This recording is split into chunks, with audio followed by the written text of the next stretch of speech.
Good afternoon and welcome everybody to the National Health Council's briefing on the Medicare drug price negotiation program implementation and update. I'm Eric Gasho, Senior Vice President of Policy and Government Affairs for the National Health Council. If we can go to the next slide.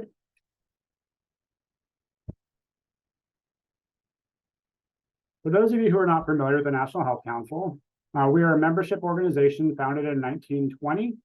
Primarily as a trade association for the nation's leading patient advocacy organizations. You see them on the slide here. Other members in our membership include other nonprofits, provider organizations, drug companies, device companies, insurers, really the entire spectrum of the healthcare community, where we bring together a lot of the diverse perspectives of the healthcare stakeholder community and really make sure that we bring that patient focus and patient-centered policy where we work on systemic health issues. So if we go to the next slide, I am very excited to be joined today by two tremendous colleagues who are going to talk to us to give us an update on the Medicare drug price negotiation program. And I'm going to talk through a little bit about where the National Health Council has been on many of these issues. And then last but not least, we will learn about a lot of the tools and resources that we have at the National Health Council to really make sure that the patient organizations are as engaged in the process as possible. So first, very excited to be joined by Matt Kazin, who's the Managing Director for Avalier Health, where he advises health plans, life science clients, and patient organizations as they navigate the policy landscape, focusing on Medicare Part D, Medicare Advantage, and implementation of the Inflation Reduction Act. Prior to Avalier, he spent over a decade with the Senate Finance Committee for Senators Baucus and Wyden. Next, we will have Dr. Omar Escontrias, who is Senior Vice President of Research Programs and Equity for the National Health Council. In his role, he conducts research and oversees our programmatic activity and health equity efforts. Prior to the NHC, Dr. Escontrias spent time with the American Dental Education Association and the Arizona Department of Health. With that, I'm going to turn it over to Matt, who's going to walk us through a little bit about where we've come and where we are with the implementation of the IRA drug price negotiation provision. So we'll give it 1 second to make sure we get the slides up.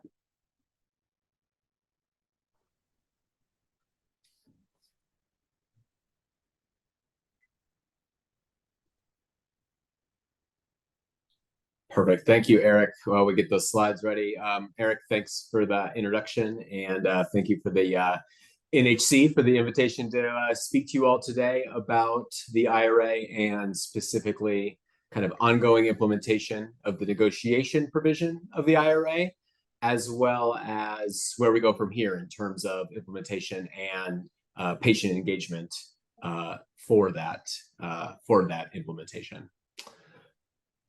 So as we get the slides ready, my goals are to try to talk about a couple things.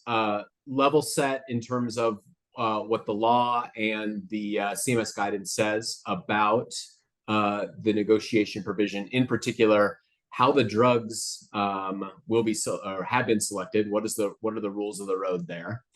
Where we sit in terms of implementation, what happens next, and then try to highlight a couple of key opportunities that patients and other stakeholders have to provide their input into this negotiation process. And then obviously happy to answer any questions that folks in the audience may have. So let's advance one slide. Oh, we'll go one more, sorry. So quickly, kind of a level set of what are the rules in which CMS is operating under when they are selecting drugs that will be subject to the IRA's negotiation process. And it's kind of a multi-step process that the law requires. And then CMS added some requirements in terms of guidance that they put out earlier this year.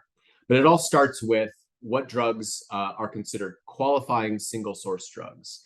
These are essentially brand name or biologic drugs that have been on the market for a minimum period of time that do not have competition, either in the form of a generic or a biosimilar. There's a couple of exceptions to that called out under the law: certain orphan drugs, certain drugs where Medicare does not spend a lot of money on, or plasma-derived drugs. Those are kind of carved out of the definition of a qualified single source drug. One key kind of addition that CMS threw in terms of the revised guidance for 2026 is that CMS will kind of consider all drugs. They will aggregate all kind of dosages and forms and strengths of drugs across NDAs and BLAs. If there's the same active moiety of those drugs, they'll consider all of those kind of lumped together for the purposes of a qualified single source drug, even if that drug has been on the market for a limited number of years. That's a policy decision that CMS made for the year 2026. We'll revisit that here at the end of my remarks around where do we go here from 2027 and beyond. But that is an important kind of key definition for 2026 when we think about what drugs are eligible for negotiation. So then next step is that CMS takes that list of qualified single source drugs and they array them by Medicare spending. And drugs that are in the top 50 in terms of spending across parts B and D are negotiation eligible. That for D, that will be based on gross spending. And then CMS goes and selects drugs. And the law requires that CMS select a set number of drugs for each year. And for 2026, the first year, CMS is required to select 10 drugs, and all of those drugs will be selected from the Part D as in dog program. That number, of course, will ramp up over time. And then after 2 years of the program, starting in 2028, Part B as in boy will be folded in, and CMS will pick products across the two parts of Medicare. Once CMS selects those 10 drugs, the negotiation process itself will start. That will go on for several months. We'll dive into a little bit of those components today. And then CMS will set what's known as a maximum fair price, or the price that Medicare will reimburse for those products at the conclusion of the negotiation process. For Part D, that's the price that Part D plans will pay, and that's the price that beneficiary cost sharing will be based off of. Much of what I just described is kind of laid out in statute, and there's not a whole lot of flexibility aside from that kind of aggregation active moiety issue that I discussed that was at the center of the guidance for 2026. So those are the rules that CMS is kind of embarking on. And as I'm sure no one missed, CMS did select a set of drugs for 2026. So let's advance one more slide. And of course, I failed to mention one kind of key dynamic before we get to that top 10 drug list around what it means to have competition. So as I said, qualified single source drug, that drug lacks competition from either a generic or biosimilar. And CMS has really kind of defined what competition means pretty specifically. And the timing here of that competition really matters. So wanted to break through, talk about those two components. Number one, kind of what is competition? Obviously, competition includes active kind of approval by the FDA of a generic or a biosimilar that links back to that reference product. But it also means Medicare is spending money on that generic or biosimilar and has to spend reimburse for those drugs at a certain period of time. And as I said, that time really matters. If a generic enters the market and there's active Medicare spending during the look-back period, then that drug, that reference product does not qualify for the negotiation program, and it cannot be selected. If a generic or biosimilar comes to market during the negotiation period, it gets a little bit more complicated. That product still remains selected. However, it really isn't subject to negotiation in any real world way. There will be no maximum fair price applied to that drug, but it still takes a number on the list, so to speak. So 10 drugs are selected. It doesn't fall off the list and another product replaces it. It just takes up a spot, so to speak. However, if a generic or biosimilar comes to market after the negotiation period has concluded, and I think this is a very real potential for one of the products on the 2026 list, that product still remains selected for that first year, in this case for 2026, and then would fall off the list starting in 2027. If even more time goes by and we don't see a generic or biosimilar competition for the following year's kind of look back period, then that product would be subject to negotiation for both 26 and 27. So lots of dates and kind of time windows. But I think my take-home point is that it very much matters when that competition and when that Medicare spending occurs related to that generic or biosimilar. So important to think about that as you think about kind of timing and implications of certain products and TAs during the negotiation process. Now let's get to the list of what was selected by CMS earlier late last month, shortly before the holiday. So CMS, as required, as I said, selected 10 products, all from the Part D program, based on the criteria that I laid out, and then arrayed by total Part D gross spending. Couple of surprises that I think were noteworthy to point out had to do really with, I think, the difference in spending very recently compared to what I think a lot of folks were looking at, which is on the Part D spending dashboard. So as I'm sure a lot of folks know, CMS puts out kind of an annual list of spending by Part D products, as well as Part B, as in the form of a spending dashboard. The latest data that CMS makes publicly available is from 2021. And a lot of folks were using that data as one of the reference points to try to anticipate what drugs could be on that list. So you see here on this slide that we've noted those spending amounts that is on the dashboard for the 10 drugs that were selected. However, we did see, as you see from the second and second to last and final column, the actual spending that CMS noted for the look back period as required by the IRA, which was June 2022 to May of 2023. There were actually a couple instances where there was a pretty rapid acceleration of Medicare spending for particular products that probably was one of the factors that brought them onto this top 10 list. So for instance, Jardiance saw almost an 89% increase in spend when you compared the dashboard amount to the actual amount that CMS was required to use. Farxiga, Entresto. So I'm sure there's a lot of lists floating around in terms of who was anticipating which products were selected. Most of those were fairly accurate. However, in trying to explain why we saw some key differences, this kind of change in spending over the kind of middle of 2022 to early 23 probably explains that. A couple instances where there were some changes or additions of indications that would have added some spending, as well as some other market dynamics.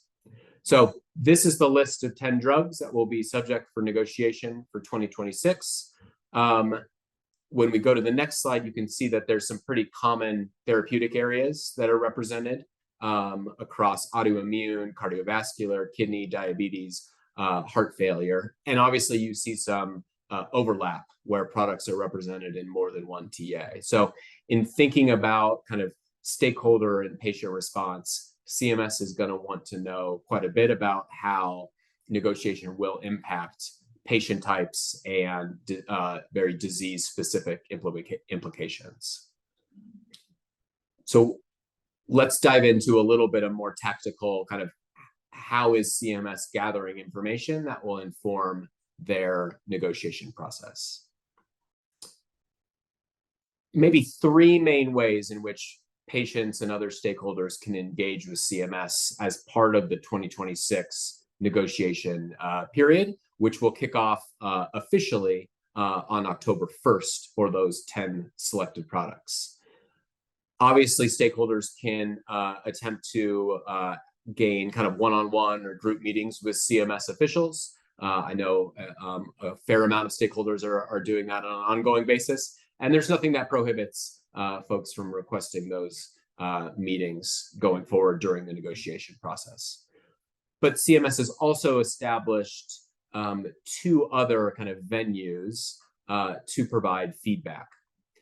Some of this is kind of rooted in the types of information that CMS is required to think about during the negotiation process per the statute, but the kind of explicit way that they're doing it, I think one could argue that they are kind of going above and beyond what the statute requires, and that's probably kudos to stakeholders and other organizations that have pushed for CMS to provide this type of venue for stakeholders to provide input. So the first or the second venue kind of marked by the number 2 star on this slide is the data submission window, where stakeholders, patient groups, others have a deadline to submit very specific answers to very specific questions that CMS is asking about the 10 products. And then CMS, as part of the negotiation list announcement, also announced that CMS will be hosting kind of a public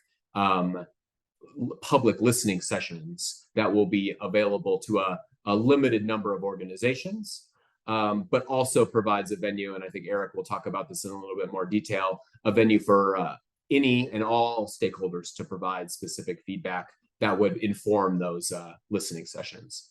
But overall take-home message is negotiation. Now that the list is selected, that negotiation process is going to start very shortly. And that these are really the 3 main ways in which stakeholders have the ability to influence not only the process, but the outcome of the negotiation between those manufacturers and CMS. So let's advance one more slide. Here, this slide provides a bit more detail in terms of the specifics of what CMS is looking for, or potential suggestions for stakeholders in each of those 3 opportunities to engage with CMS. Obviously, the individual meetings and engagement opportunities could be based off future guidance that CMS puts out. This is a law that's being implemented a little bit more piecemeal than a more traditional law, where there's maybe one rule and then a final rule and then everything is all set for the year. Lots of kind of incremental guidances that CMS we expect to put out between now and 2026 that could provide opportunities for stakeholders to be engaged with CMS on an individual basis. On the patient and caregiver ICR, or information collection request data submission, CMS is asking kind of very specific questions in a very specific format. So important for stakeholders to follow those instructions to be sure that their feedback is incorporated into CMS's thinking. But a flavor of some of those topics and questions that CMS is asking about related to treatment duration, the impact on patients, quality of life, side effects, are there challenges that patients face accessing those products? These are the types of information that, number one, the law requires CMS to think about, but also could have an impact on that ultimate maximum fair price that CMS sets at the conclusion of this process. Additionally, as part of the patient and caregiver listening session, CMS will kind of directly engage with, as I said, a subset of organizations that will be selected by CMS. And again, CMS is looking for kind of very specific types of information, some of which is laid out in the statute, and this is how they're collecting that. Information around unmet need and how the selection and ultimate MFP of those 10 drugs will affect very specific patient populations. So thinking back to those groups of TAs and those patient groups, how will negotiation on those products affect these particular subgroups? None of these are mutually exclusive. By no means are you limited to not trying to be incorporated in the listening sessions if you provide feedback to the ICR. I assume that CMS will not discriminate if they're meeting with you one-on-one, that they would also not incorporate your response from an ICR. So one strategy could be kind of an all of the above approach, where you are trying to engage with CMS across multiple types of venues. So then let's pull back a little bit to see where we are in the totality of the process. If we advance one more slide, this shows kind of the full kind of schedule, for lack of a better word, for the 2026 negotiation year.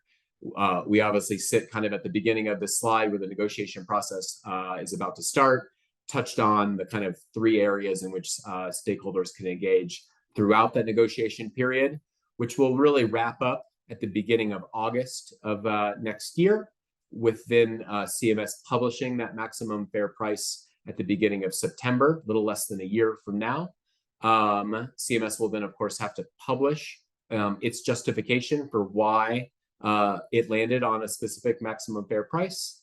And then, of course, these prices take effect in the Part D program starting with plan year 2026. This, of course, is the first year of the program. So there's a little bit of differences between what we're going to see in 2026 in terms of timing versus future years. Congress explicitly required that all these deadlines for 2026 be a bit earlier than what they will be under kind of normal circumstances for future years. So kind of wanted to call out kind of parallel deadlines as we think about, yes, there is an opportunity to engage here and now for 2026, but there's also an opportunity to engage and shape future years of the negotiation process.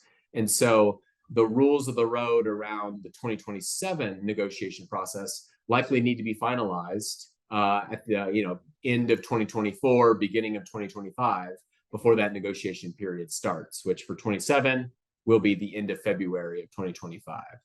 So thinking about things where CMS made a kind of one-year decision for 2026, those are potentially open to be revisited by CMS for future years. So that issue around aggregation and whether or not a drug shares an active moiety, and those are all kind of lumped together for purposes of defining a qualified single source drug. CMS finalized that as a policy for 26, but did not finalize it as a policy for 2027. So that's another area in which stakeholders could start thinking about, do we engage with CMS on that particular question for future years? And this slide gives you a little bit of sense of, okay, what's our deadline to be able to get that decision finalized or potentially changed by CMS to be reflected for negotiation year 2027. So that's kind of where we stand in terms of what CMS has done, what they are expected to do in the near future, and where there are potential opportunities for engagement. No one better than Eric to talk in a bit more detail about patient strategies for those engagement opportunities. So Eric, I will hand it back over to you. Great, thank you so much, Matt. And I failed to mention before Matt's presentation, we will try to hold time at the end for Q&A for all of our speakers. So if folks have any questions for Matt, please feel free to enter them into the questions and answers box, and maybe we'll get to them once we are done with the presentations. So I just wanted to spend a few minutes to underscore a few of the points that Matt had made, particularly around the opportunities for organizations to engage in the process. I think one of the things that Matt mentioned was, the various ways of engaging are not mutually exclusive. And I would take that one step further and say, if you're thinking about doing one of them, you should be thinking about doing all of them, particularly given how the time is structured, in that you will not know if you or any of your advocates will be selected to present at the public meeting before the due date for submitting through the information collection request. So certainly I would recommend kind of thinking about doing both at the same time as you are putting your name forward to also be submitting information in writing. All of these are due October 2nd. So if there's one thing that people take away from this, it's October 2nd, October 2nd, October 2nd is the deadline for many of these things, even if a lot of the meetings don't happen until the end of October and into November. So in terms of some of the opportunities to engage here, I really do want to stress a few things. One, this is a step that's being taken not by happenstance. This is something that the patient community and the broader stakeholder community has been banging in this drum with CMS for quite some time to really make sure that the patient perspective is included not only in the drug price negotiation program, but more broadly within all of the work that CMS does and all of the ways that they impact patient health. When we first started some of the conversations around negotiation and making sure that the patient perspective is included, there really was a very different response that we received than we're seeing now. And I think it's, I do want to really commend a lot of the groups that have been up to CMS telling them about the need to do this. And really we've been pushing this for a few reasons. One, we really want to make sure that, the investments that are being made into patient-focused drug development are being rewarded in an appropriate way, ensuring that if products can demonstrate that they are improving outcomes that matter most to patients, there should be rewards for that. Similarly, as I mentioned, there's a lot of ways that CMS can impact patient health. And really, thinking a long-term strategy here is how do we shift that culture and engagement at the agency into a long-term lasting thing. It's not too dissimilar to what we started out to do over a decade ago with patient-focused drug development at FDA. As Matt mentioned, these are not something that are required by Congress. So I think that is something that's important to remember as we think about this. The format that they've laid out, I think does leave a lot of room for improvement. The way that they've structured them is an hour and a half per meeting per drug, where they'll allow people to speak for 3 minutes and about 20 groups. Would we like to see more people be able to share their perspective? Absolutely. Do we wish that people would have more time to do it? Definitely. With that said, again, there is a lot within this that CMS has made clear is for 2026. So we want to make sure that we are looking at ways to potentially improve the process in the future. With that said, if the community does not show up and engage, do we know that they'll even be around in 2027 for the 2027 program? The things are subject to change. They can either improve or they could potentially go away. So I think it's really important that we make sure that the patient community is engaged and really interacting in a very meaningful way. The stakes are high. It's not just about, as I mentioned, not just about negotiation. This is proof of concept for patient engagement at CMS. When we're talking about coverage decisions, payment models, quality measurement, the future of telehealth and in-home care. These are important places that CMS has an impact on patient health, not only in public programs, but indirectly in private programs as well. So if we are not showing up for the opportunities that we do have, does that mean that we're going to continue to get new ones in these other areas? So I know that patient organizations have limited capacity. We have a lot on our plates. There are a lot of big efforts that folks can take in this space, and there may be more manageable ones as well. The NHC is here to help. We're creating forums for patient groups to knowledge share and collaborate. We have plenty of existing tools and resources, and we're looking to create new ones as our members identify gaps. And last but not least, we really want to make sure we create a feedback loop between our members and CMS. We want to hear from you on how your planning is going and how you view the results. So we can create an after action report and make recommendations to CMS. As Matt mentioned, a lot of the rules of the road for 2027 payment year will likely need to be laid out before we actually know what the final results are of 2026. So we want to hear in real time from our members how this is going, so we can really make sure that we are communicating to CMS. And we'll, of course, as we're thinking about this in the long term, we do want to make sure that in the very immediate term, we are stressing the importance of transparency and really understanding how the information that's being collected from the community is being incorporated as well. So certainly, I don't want to undersell how important it is to get it right this year, but we do also want to be thinking about how we can take lessons learned and look for improvements in the future as well. So as I mentioned, a lot of tools and resources. Matt mentioned that I think he said there's nobody better to talk about the importance of patient engagement than me. I would disagree. I think there's nobody better to talk about the importance of this than Omar. So I'm going to turn it over to Omar Escontrias from the National Health Council, who is going to talk through some of the tools and resources we have, and certainly as we're thinking about what new tools and resources we'll be creating as well. So Omar, take it away. Thanks, Eric. I think we will pull up some of the slides that we prepared for today. So while that's coming up, good afternoon, everyone. Again, we appreciate all of you for being here and participating in this very important discussion. So the National Health Council strongly believes that patient groups are integral to the discussions on patient value. And so the NHC's powerful evidence-based tools that Eric described on patient engagement and value for healthcare are very important. And we believe it's necessary to improve that decision-making and this important process currently now with drug price negotiation. We work to ensure that meaningful patient engagement is achieved for a value process But a value process that is patient-centered, that includes and reflects definitely the direct input from patients. So in my portion of the discussion, I will provide for you a list of key resources the NHC has developed over the years to equip patients and patient organizations to be meaningfully engaged in various processes. Those processes include those 3 key engagement opportunities highlighted in Matt's presentation related to the IRA, but also in policy and regulatory bodies processes and how we ensure that the patient voice is heard. So next slide, please. So here we asked ourselves, we talked about what patient engagement is, but we really think about meaningful patient engagement. And it is really the engagement where patients that is purposeful, where we recognize them as partners in all phases of a development process, whether that might be research, policymaking, representation in these federal and regulatory committees and advisory boards. I think Matt really stressed enough, and also Eric, that it's really important for patient organizations to really come to the table and participate in this process, and also looking into the future into 2027.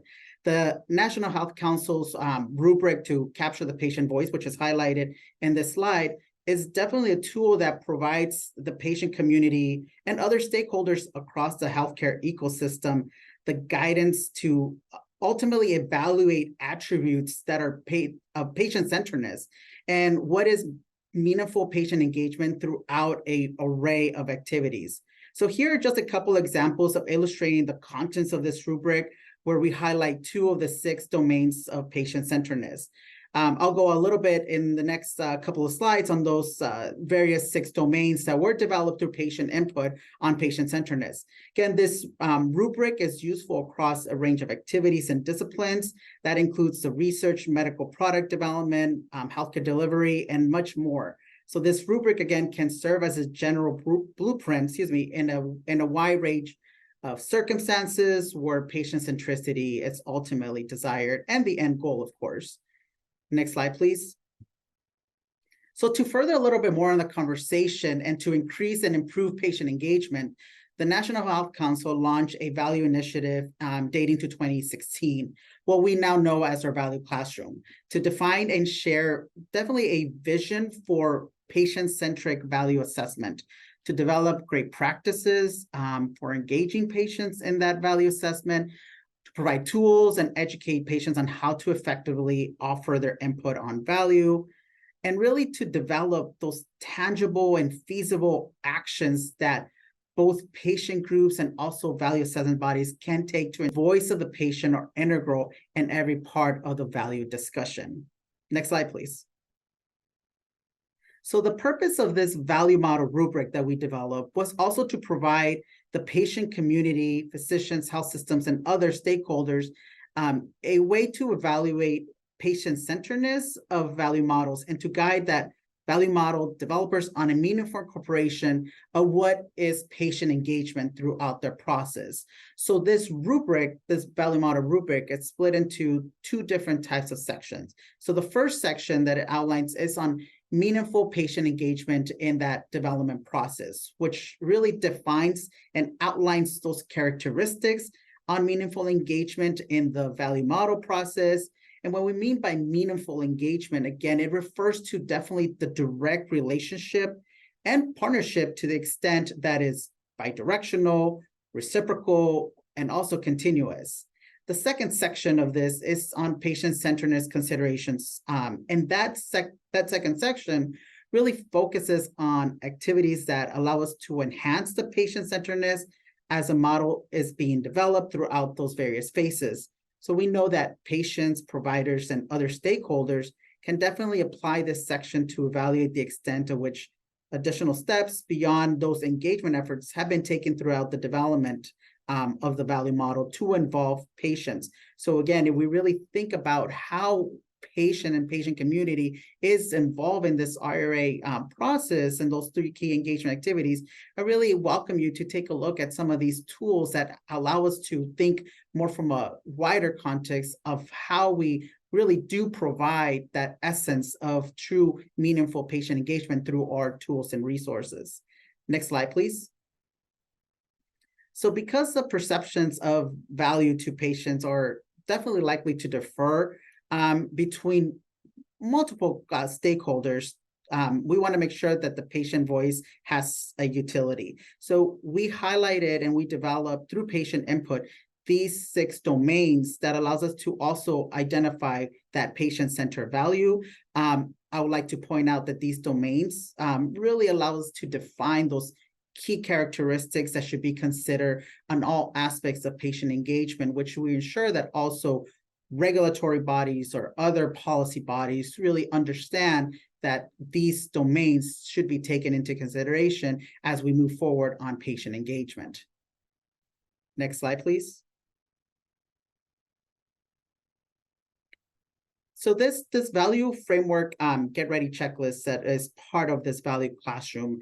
The intention behind this tool was to help patients and patient organizations become more engaged in those discussions of value, and also those with value framework developers or assessors regarding in which way better to capture that patient perspective. So not necessarily all organizations will activate at the same time, given their different time points in which they will go a value assessment, but those are ways for us to plan for the different diseases or treatments that they care about. And this checklist itself serves as a guide to begin that education and activation of those various patient groups and patient community. Next slide, please. So this consideration guide, the objective is to, again, help patient organizations really think carefully about how value is used to improve and reflect that patient's experiences. So each consideration in this specific tool includes a series of related questions, which could be used in really assessing value. It can assess primarily preparing for actionable those written comments that are needed once we participate in any type of value assessment or any other type of activity that will allow us to really put in the forefront that unique patient perspective in a meaningful way. And this tool it can be used by organizations to those who are responsible for primarily perhaps monitoring or engaging with those from value bodies or value assessment bodies. And to get the most from this guide, we recommend that, it really is taken into more from a comprehensive view and really taking a deep dive on what are those various components through this consideration list. Next slide, please.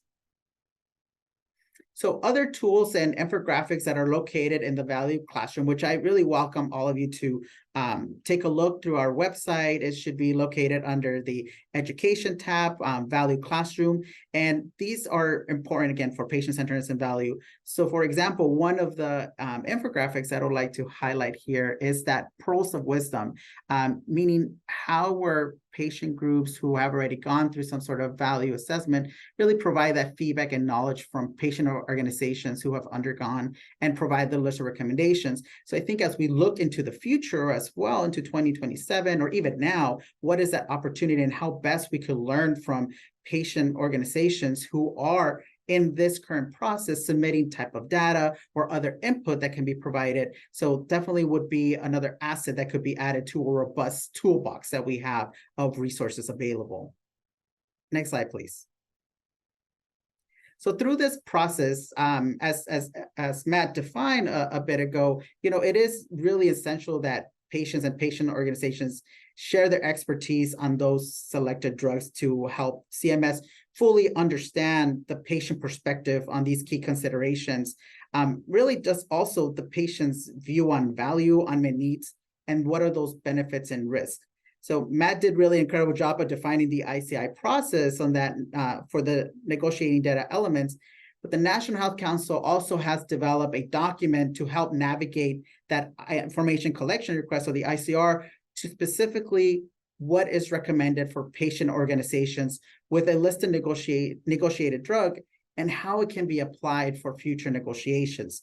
So this document itself includes suggestions for key themes to include in your response and specific ICR questions where they might be applicable centered on key themes. So if you think again, well, why do I care about value? Well, those key themes that were identified are about patient and caregiver experiences, what is that comparative effectiveness of a selected drug? What are the comparative effectiveness within a specific population? Some of those key value principles that we understand through the data collection itself. So again, really proving this whole robust set of classroom that we provide is just the beginning of how we have prepared our patient groups to be meaningfully engaged in this and other really important processes in our healthcare system. Next slide, please.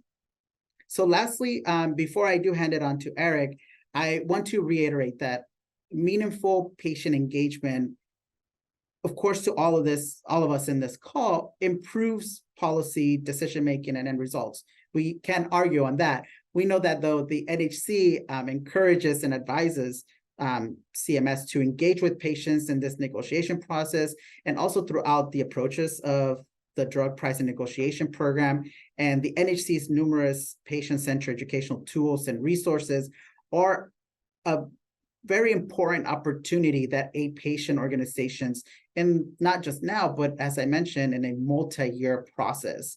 So I welcome again all of you to visit our set of resources on our website under education tab, nationalhealthcouncil.org. And again, I thank you for attending today. And now we'll pass it on to Eric to welcome any questions.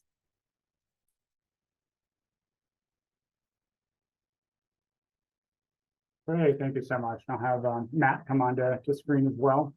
We'll love to see if anybody has any questions. So please type them into the Q&A box. In the meantime, I do want to really underscore a few of the points that Omar had made. A lot of these tools and resources have been around for the National Health Council for a number of years. So it goes to show that a lot of the work that's occurring here, while looks a bit different at CMS, I think really is really grounded in a lot of the same themes and activities that we've been doing around value assessment, around patient-focused drug development. And it really is truly about making sure that the patient perspective on desired outcomes and impacts are considered by anyone across the health ecosystem. So with that in mind, there's actually a related question in the Q&A that I think is a really great one. And I have a thought on it, but Omar, I'd certainly love to hear yours as well. So the question is, it seems like the questions CMS is asking aren't ones the average patient will have an easy time answering. Do you have any suggestions for this? So I can start, and then Omar, if you have anything to add, that would be great.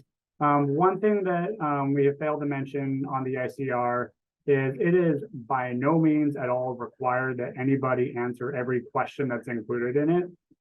So something that we are certainly recommending is that folks really pick and choose the ones that make the most sense to them. If you take a look at the cheat sheet that Omar referenced, and I included it in the chat, we do kind of carve out some of the specific questions that are most relevant for the patient organizations. And then some of it, like while these all may be relevant patient organizations, I think the question is spot on, and maybe many of them are not easy to answer for individuals. But with that said, there is a question that looks at patient and caregiver experience that asks questions like, what is your experience taking the selected drug? How long have you been taking it? What are the side effects? Do you have difficulty accessing the product? How has it impacted your quality of life and well-being? So these are things that I think are a little bit more approachable and a little bit more applicable to the experience of an average patient. With that said, if there's ways that we think they need to be even more simplified, that's certainly something that we would encourage folks to do for their community. And we're always happy to help do that as well if we need to kind of distill it down into something that's a little bit more understandable. Omar, anything to add? Sure. No, thanks, Eric. I think also something to add to this is that, this is a very legitimate question. We know that oftentimes patients are not necessarily equipped with the right tools in order to provide the valuable recommendation in terms of their own disease or therapeutic area. So I think the National Health Council has been extremely involved in this process, whether it's into their research programs or other tools where it's patient informed. So having these type of questions now really help us prepare for the future and ensuring that the questions are translatable in a way that it makes sense to our patients? How is that translated into health literacy? You know, we know that that's from an equitable lens is important for some of these patients. So we do take this question to of high regard, because we need to ensure that that's our main focus and goal. And understanding that our tools and resources have been developed by patients with patient input and patient advocates. So having this now also allows us to really think ahead how to best prepare for this multi-year process. So that's an excellent question. Great. And so a quick logistics question here, whether or not the ICR cheat sheet is available on our site. It is relatively hot off the presses. It will be up on the site, and we will also make sure that we include it in many of the other resources and follow up to the attendees on here. A follow-up question there is, can it be shared with patient group partners? Absolutely, please do. This is something that we've created for the community to really encourage engagement. So next question is, if your organization does not have comments related specifically to the 10 products, but would like to comment on the broader process more generally, what would be the best channel to do so? Matt, do you have any recommendations there? That's a really good question. I would maybe recommend kind of a couple different strategies. Back to my presentation, I think those individual meetings is certainly one avenue there. To the extent that the process in your mind needs to be changed, altered, added to kind of for future years, kind of assuming that the 10 drugs are not of specific interest to you, CMS is likely going to release a negotiation guidance document for 2027 that will have presumably a comment period like it did this year. So that's one avenue. And then I would think about kind of adjacent regulatory documents. So for instance, there's an annual Part D proposed and final rule that CMS puts out in the fall and winter. Obviously, Part D is implicated by negotiation. And so that could be a way in which to provide some feedback kind of generally on the process or a policy that CMS could put into place. And then I think throughout all of the kind of guidance documents or other communication from CMS, I think CMS has put out a couple of different kind of points of contact or IRA email boxes. So I would look through those like email addresses to see, is there a way in which to provide written feedback that's not answering these specific questions that Omar and Eric have talked about, but are maybe broader kind of negotiation points that you'd like to make. And I would also add the point that you had raised earlier about, asking requesting meetings with the agency as well. They have been very open to meeting with groups. We certainly have a number of times in others have before.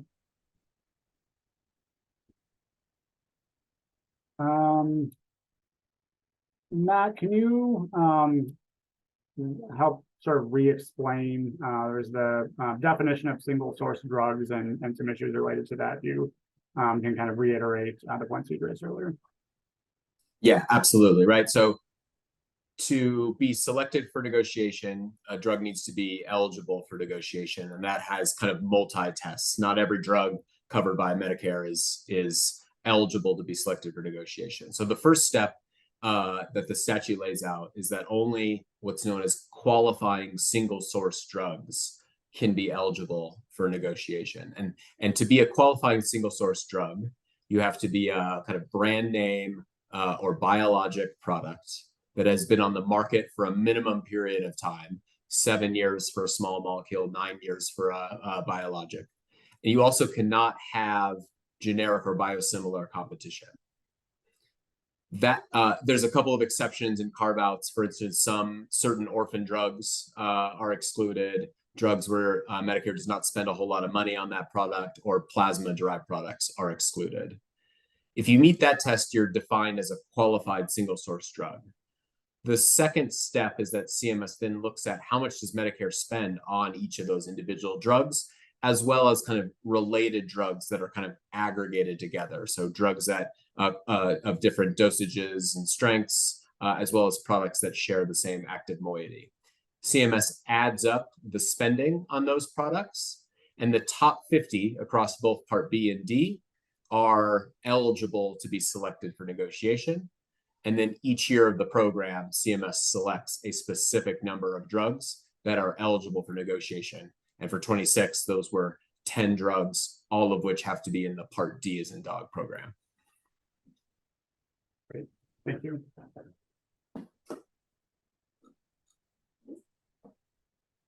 Okay.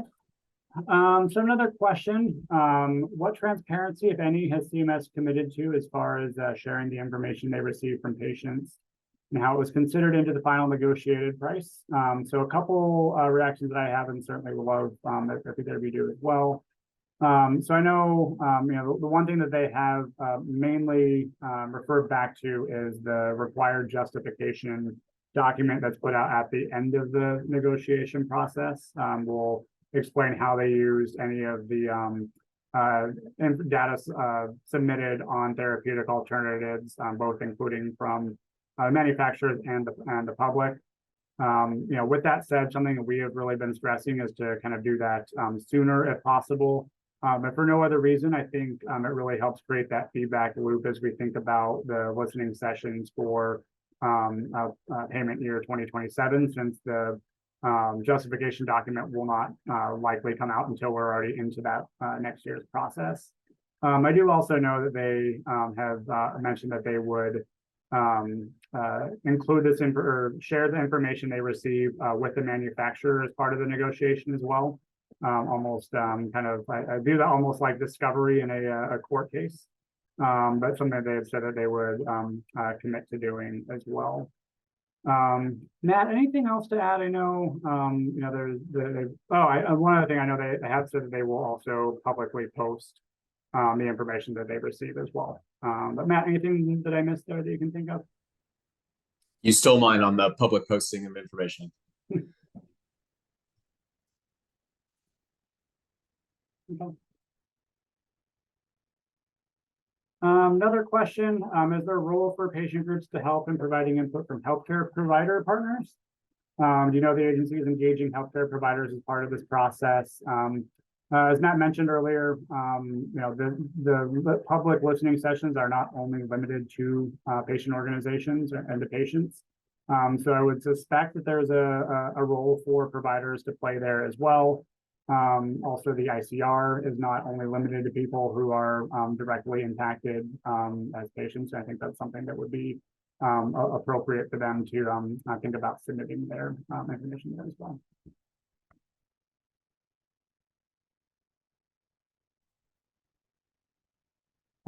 This is a question, I believe, I will give this one to Matt. Will the maximum fair price, once decided, also impact how much state Medicaid programs pay for these drugs? The answer is potentially, right?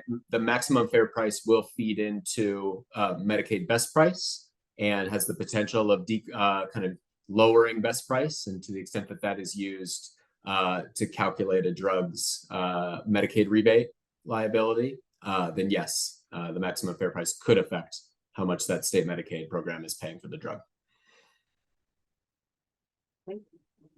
I see one other question about the process for selecting the patients who will be able to, or the participants who will be able to speak. It is, I've said that once they receive them, it will be randomly assigned. It will be about 20 people, and they'll be able to speak for 3 minutes.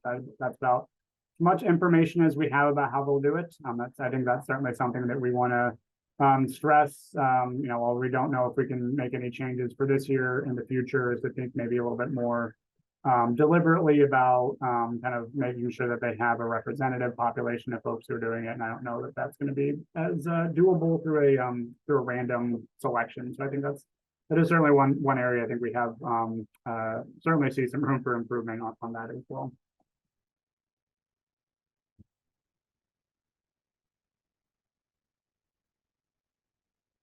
Okay.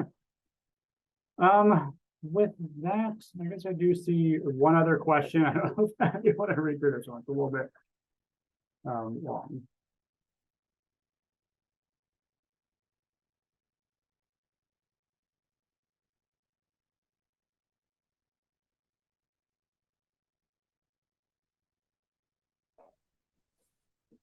Eric, I'm reading that last question. So the question is around how the active moiety issue may affect kind of future year negotiations, and in particular biologics after 2028. A bit of a punt here, only because we don't know, because CMS finalized the active moiety policy only for 2026 at this point. It's an open question as to whether or not CMS will apply that policy in a similar way for future years, including for those years kind of 28 and after on the Part B side. So I think that's something, the first test that we will see is, does CMS make any changes for 27? And we will know that likely by the end of 2024, early 2025. And if this becomes kind of status quo throughout the entire program, or if CMS plans to revisit this year over year. So not a completely satisfactory answer, but I think at this point, CMS is implementing that particular provision kind of year by year. Okay, great. And we have a few more questions in here, but I know we're running short on time, so I'll make sure that we can kind of get answers in writing to the folks who asked them as well. Maybe the first one that was asked that's still remaining. Any thoughts on, I know it's probably things that we can't exactly answer right now, but I know it's certainly something we want to keep an eye on. Any of the impacts that we might expect to see in the commercial market, as any spillover effects and things that we should be watching out for as this goes into effect? Right. So the IRA directly only makes changes to Medicare. It does not make direct changes to the commercial markets. However, a couple things to watch out for. Those maximum fair prices, as I mentioned, will be made public by CMS to the extent that commercial payers will have, just as anyone will have a clear line of sight of what those maximum fair prices are. And I know some folks believe that that will be incorporated into the information that is used in terms of kind of commercial rebate agreements between commercial plans and manufacturers. So one other data point that commercial payers may use as part of those negotiations. And another potential area is on the Part B as in boy side. Just as maximum fair price affects best price in Medicaid, it also potentially affects average sales price and potentially could lower ASP. And there are commercial payers that use ASP in their kind of reimbursement arrangements with providers, physicians, hospitals, et cetera. And so that could impact those reimbursement amounts outside of the Medicare program. That obviously won't take effect till 2028, but is also a potential kind of commercial spillover to look out for. Thank you. And I'll maybe add one more point on that, as well as that, obviously the Medicare program is required to still cover the products that have been negotiated. And obviously that's something I think that we should probably be watching for in the commercial market, as well as sort of how that may impact any of the formulary decisions. And we'll certainly also be keeping an eye on any of the impacts on any unintended consequences of both this and the redesign as it relates to limited access or utilization management. So with that, I know we're about a minute over, but we did start a few minutes late, so apologies for that. And thank you all for sticking with us. And thank you so much, Omar, for joining. Thank you, Matt, for joining as well. Please feel free to reach out, anyone and everyone, but particularly if you are any patient organization who has a interest in any of the products that are being negotiated. As I said earlier, and as Omar underscored, we are here to help. We want to make sure we're creating that place for patient organizations to, talk to one another. We can add you to the list of folks who want to be able to share best practices and lessons learned. And if anybody has any ideas, I already saw one in the chat about improving the ICR cheat sheet. Anything that you guys need, I will make that offer for Omar to do it.